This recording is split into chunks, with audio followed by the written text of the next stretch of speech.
Women, God made you to remake your world, and your home is where it starts. I'm excited, and I hope you are too, about your sacred influence.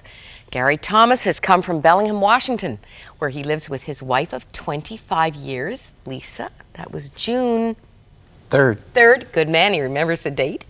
You have 3 children. I do. You're really almost all through the teen years. Yes. Heading toward empty nest. Yes. But ready for it. We are. We're looking forward to it. You know, we miss the part of parenting. We loved being parents.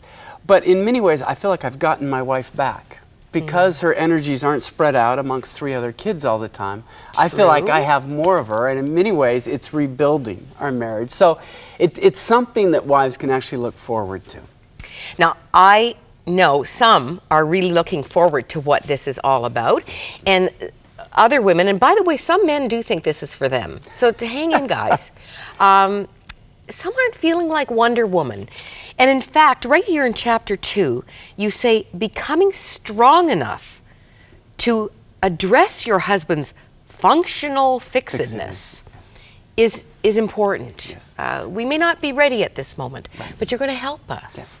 Well, I wrote Sacred Influence to sort of give a guy's perspective. I'd read a number of books written by women for women, and they're very helpful as they give their own testimonies of how they reacted as wives. But sometimes, I have to be honest, I read that thought, only a woman could think that's going to work with a guy. Really? And so what I was trying to do is helping them understand a man. And functional fixedness is one of those things where I think most women just don't understand. Guys aren't motivated by people they love. They're motivated by people they respect.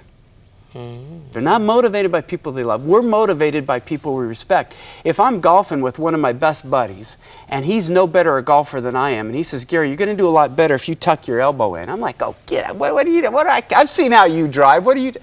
If Tiger Woods walks onto the course, says, Gary, you know what? I think you could change your... I'm all ears because I have great respect for him. And so a lot of times wives will be very frustrated with their husbands, and they'll think out of love, they can overcome their husband's resistance to change. And they'll make the plea, and then they'll nag, and they'll say, this is how it hurts me, and he doesn't change. And they think, he just must not have understood me, because if he understood me, he'd change. He'd do what And so they would try to say it again, and they would explain it again, and then they start to feel like they're nagging, and they feel resentful because they don't want to be nagging, but they don't know any other way to get it across.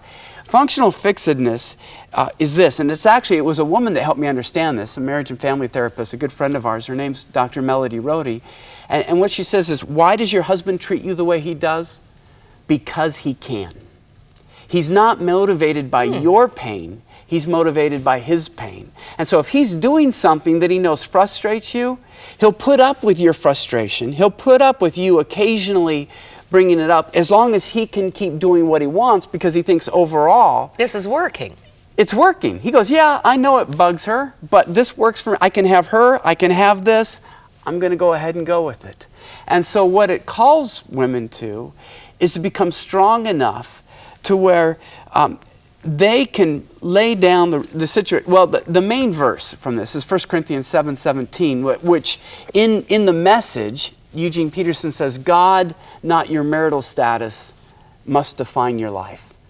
So the first step to begin to influence your husband is to become a strong woman of respect. That's what's going to motivate him. That's what's going to challenge him. It's so working on yourself. So what you're saying is God has to change me first. Absolutely. And the fact, here's where I think there's a lot of hope. Your husband's greatest weaknesses... Why is that cameraman laughing? It's a man laughing. What did I say? Your husband's greatest weaknesses... He's loving this. ...are one of the ways that God's going to help you grow. Okay. Here's the challenge. I love to do marathons, right? I'm part of a marathon training group. It's called Bellingham Fit. Bellingham is just below the Canadian border. And I see these women every spring. They'll come out. They decide they want to do a half marathon or a marathon. And you look at someone quite honestly, you're saying, not so sure. But you know what? They have 5 months. They start to change the way they eat. They start to exercise a little bit every day. They couldn't run a marathon then, but they work themselves up to it, and they do it. You know, they're not running up front, but they're getting it done because they realize the task is serious. I'm saying if you're in a very difficult marriage, if you're very frustrated with your husband, you need to become stronger to affect change in that. And so your marriage becomes your marathon. You're saying, you know what? This isn't going to change overnight, but I need to become more in tune with the Lord. I need to have my identity rooted in the God. Because what happens so often that sometimes women will just put up with their husband's weaknesses because they're afraid to rock the boat. And their marriage just dies in inches. And their identity is wrapped up in their marriage, and so they know if I raise an issue here, he might become angry at me. And they fear their husband's anger more than they fear anything. And what I'm telling women is, don't worry about your husband being angry at you. If you want to change him, be concerned if he ever loses respect for you. And what does a man do if he knows that his wife is going to raise an issue, he's not going to listen to it, and she learns to put up with it? He's going to lose respect.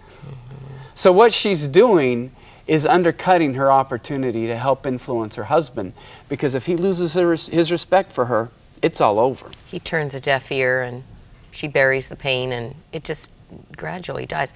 I just want to remind you watching that if some of this is sounding new and maybe even uncomfortable, Gary is the author of the contemporary classic Sacred Marriage. It's rescued people. The Scruggs, who were with us, divorced for 7 years, read this book and got married again. I mean, that was a dead marriage coming back to life.